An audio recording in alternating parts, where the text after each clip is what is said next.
आगे बढ़ते हैं, अगला सवाल क्या आता है? अगला सवाल एक राशि से जुड़ा हुआ है। कुछ राशियां बच गई, जल्दी से उनके बारे में बात करते हैं। यह राशि है कुंभ। कुंभ राशि के लिए शनि का राशि परिवर्तन। कुंभ राशि के लिए शनि का राशि परिवर्तन, बताइए शुभ या अशुभ? पवन जी, शुभ या अशुभ कुंभ राशि के लिए? कुंभ राशि के लिए शुभ अशुभ ये कुछ मिला जुला है। इधर से तोशिका से शुरू करते हैं। तोशिका बताइए। देखिए, मैं मानती हूँ कि कुंभ राशि की अगर बात करें तो उनके ऊपर थर्ड फेज यहाँ पे शुरू हो गया है सैटर्न का, लेकिन आपके सेकंड हाउस को यहाँ पे एक्टिवेट कर रहा है और सेकंड हाउस के साथ साथ शनि की जो दृष्टि है वो आपके थर्ड हाउस पे भी आ रही है, सॉरी फोर्थ हाउस पे भी आ रही है। तो ऐसी स्थिति में आप देखेंगे कि इनको काफ़ी ज़्यादा प्रॉपर्टी से रिलेटेड जो भी पुराने वाद विवाद चल रहे थे, इनहेरिटेंस प्रॉपर्टी मिल सकती है।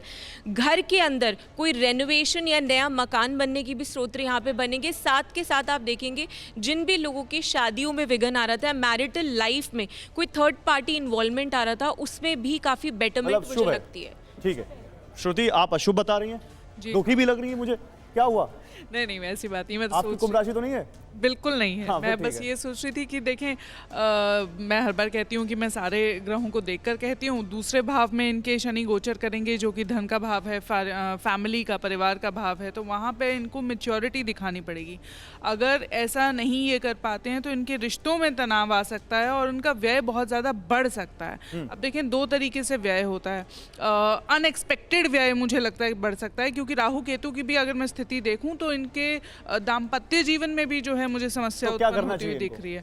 मुझे लगता है कि इनको शनि दशरथ स्तोत्र का पाठ करना चाहिए। शिव पार्वती की परिवार की जो पूजा होती है वो करें, ताकि परिवार इनका संयुक्त रहे और दाम्पत्य जीवन में जो है सुख बना रहे। ठीक है नंदिता जी, लेकिन ये तो वो अशुभ कह रही हैं, आप शुभ कह रही हैं। नहीं, देखिए शनि का जो प्रवेश होता है तो उसके पाए देखे जाते हैं कि किस पाए से प्रवेश हो रहा है। कुंभ राशि वालों के लिए शनि का पाया चांदी का पाया बन रहा है। चांदी का पाया फिर सुख समृद्धि का पाया होता है, यानी कि ओवरऑल ये आने वाले 2.5 वर्ष आपके लिए सुख समृद्धि लेके आएंगे। सेकेंड हाउस में जब शनि आते हैं तो वैसे भी अपनी काल पुरुष की मित्र राशि में जाते हैं, अच्छी स्थितियाँ लेकर के आते हैं और बहुत मित्र दृष्टि से चतुर्थ भाव को देख रहे हैं तो हो सकता है प्रॉपर्टी रेनोवेशन आप कर सकते हैं, पारिवारिक सुख आपको मिलेगा, नया वाहन आप खरीद सकते हैं। गूढ़ विद्याओं की तरफ आप मतलब चीजें अच्छी रहेंगी, ओवरऑल अच्छी रहेंगी, लेकिन संघर्ष के साथ रहेंगी।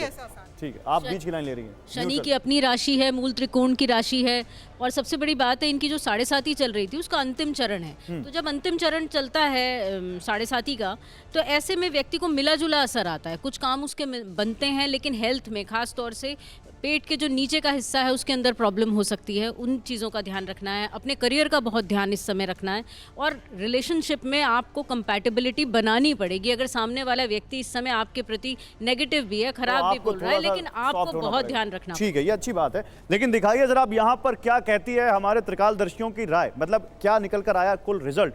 ये देखिए, जो हमारे त्रिकालदर्शी या हमारे जो भविष्य वक्ता बता रहे हैं उसके मुताबिक कुंभ राशि के लिए शनि का राशि परिवर्तन अच्छा भी हो सकता है और खराब भी हो सकता है। तो खराब ना हो इसके लिए उपाय भी यहाँ पर बताया गया है, उसका भी ध्यान आप रख सकते हैं। आगे बढ़ते हैं, आगे जो राशि है वो है मीन।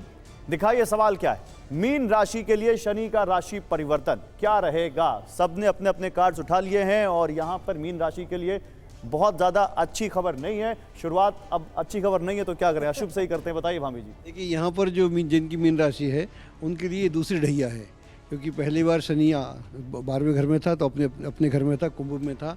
तो ये सेकंड ढैया मतलब इसका ऐसा बोलते हैं कि दिल पर आती है, हृदय पर आती है। पहली ढैया सर पर आती है, दूसरी हृदय पर आती है, तीसरी पाँव पर आती है। तो जब हृदय पर आती है तो हृदय संबंधी स्थितियाँ यानी इमोशनल डिस्टर्बेंसेस हो सकते हैं। जिनके इमोशनल इश्यूज़ हैं उनको संभाल कर रखना पड़ेगा, वहाँ दिक्कत हो सकती है। धन को लेकर दिक्कत हो सकती है, परिवार में दिक्कत हो सकती है और हेल्थ को लेकर दिक्कत हो सकती है। ये एक ऐसा समय है, यहाँ पर आपको अपना पूरा ध्यान रखना पड़ेगा। अगर आप अपना ध्यान नहीं रखेंगे तो बहुत सारी उलझनों में फंस सकते हैं। ठीक है, इधर 2 न्यूट्रल लाइन है और इधर 2 अशुभ है, अशुभ की ही बात करते हैं, बताइए जी। मीन राशि में शनि का जो प्रवेश है तो 7.5 चल रही है और 7.5 शनि की मध्य चल रही है और मध्य 7.5 पेट में प्रभाव डालती है। पेट के प्रभाव से सारा शरीर शिथिल हो जाता है। उसी प्रकार घर में भी, मकान में, जमीन जायदाद में, आर्थिक स्थिति में, व्यापार में इस समय प्रभाव डालता है, क्योंकि मध्य की जो 7.5 होती है अत्यंत हानिकारक होती है। तो कैलाश जी फिर उपाय क्या है? आप भी अशुभ ही दिखा रहे हैं। मीन राशि में जब भी शनि की 7.5 का प्रभाव रहता है तो सबसे पहले मान सम्मान की हानि होती है। जो राजनीतिज्ञ हैं उनके टिकट कटने के योग बन जाते हैं, उनके पद प्रतिष्ठा जाने के योग बन जाते हैं। इसलिए भोले शंभू भोलेनाथ के चावल का जो अभिषेक है, पंचामृत का अभिषेक अगर किया जाए तो आपका मान सम्मान भी बनाए रहेगा और आपकी संतान भी आपके कुल का नाम रोशन करेगी। ठीक है, बताइए बताइए। अगर शनि से कोई भी पीड़ित है तो वो अपने घर में हरा धोती, हरी रंग की हरी ब्लाउज, हरी चूड़ियाँ, सब श्रृंगार का सामान, हरा कपड़ा, सिंदूर, सुहाग की संपूर्ण सामग्री किसी भी महीने के शुक्ल पक्ष के प्रथम बुधवार को किसी भी किन्नर को दान करे तो इससे आने वाले 6 महीने तक आगे के आने वाले संकटों का अंत हो जाएगा, समाधान हो जाएगा। ठीक है पवन जी, आप भी अशुभ दिखा रहे हैं। आता हूं मैम, आप क्यों, मतलब क्या वाकई कुछ दिक्कत है मीन राशि वालों के लिए? जी हाँ, इसमें कुछ दिक्कत है। दरअसल स्वास्थ्य के लिए बहुत अच्छा नहीं है और वैवाहिक जीवन में या जो प्रेम संबंध है उसमें गलत निर्णयों के कारण ये परेशानी करता हुआ दिखाई दे रहा है।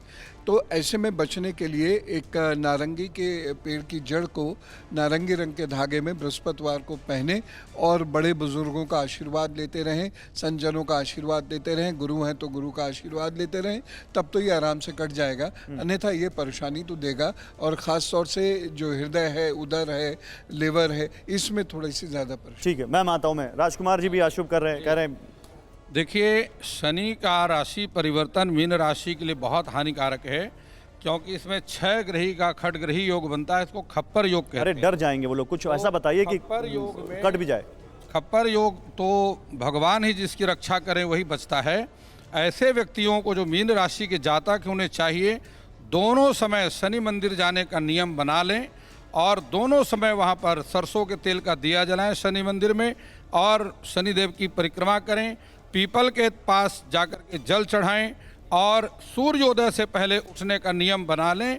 ऐसा करने से हो सके तो 8 नंबर जूता वो शनि मंदिर में जा करके दान करें। किसी भी विधवा स्त्री का अपमान भूल करके भी ना करें। शनि मंदिर में जा करके और भंडारा करें। शुक्ला जी आप बताइए। शास्त्री जैसा कह रहे हैं खप्पर योग बन रहा, बिल्कुल सत्य है। मेष और मीन ये 2 राशि वाले व्यक्ति कंटिन्यू भगवान जो है शिव की उपासना करें और तुलादान अवश्य करें। कौन कौन? मकर, कुंभ, मीन, मेष, सिंह और धनु। ठीक है, तुलादान इस साल वो अवश्य करें और उसके साथ साथ सच्चे हृदय से जो साक्षात देवता हैं वो माता। एक लाइन बोलना हो तो बोलिएगा, एक लाइन, बस एक लाइन जल्दी। उड़हल के फूल सिंदूर के साथ दुर्गा जी के मंदिर में 9 दिन चढ़ाएं। इस राशि के स्वामी बृहस्पति हैं और जॉडिक साइन के सबसे बड़े ग्रह हैं। कभी भी भगवती उस व्यक्ति को नहीं बिगड़ने। चलिए, बहुत अच्छी बात है और उम्मीद करते हैं किसी का कुछ बुरा हो भी ना। लेकिन देखिए, अब यहाँ पर रिजल्ट दिखाइए मीन राशि के लिए शनि की बदली हुई चाल क्या लेकर आएगी हमारे ज्योतिषियों के मुताबिक। शुभ या अशुभ क्या कहते हैं इनके प्रेडिक्शन और उसके मुताबिक क्या हो सकता है उनका आने वाला समय। तो अशुभ हो सकता है, लेकिन उसके यहाँ पर तरीके बताए गए हैं कि कैसे सही से ये समय निकले आपके लिए। चलिए, बहुत बहुत बहुत बहुत बहुत आप लोगों का धन्यवाद। आप हमारे साथ आए, आपने अपने ज्ञान के मुताबिक हमारे दर्शकों की मदद की, उनको बताया कि ये जो शनि की बदली हुई चाल है उनके लिए वो यहाँ पर कैसी रहने वाली है। बहुत बहुत शुक्रिया आप सभी का। नमस्कार। नमस्कार।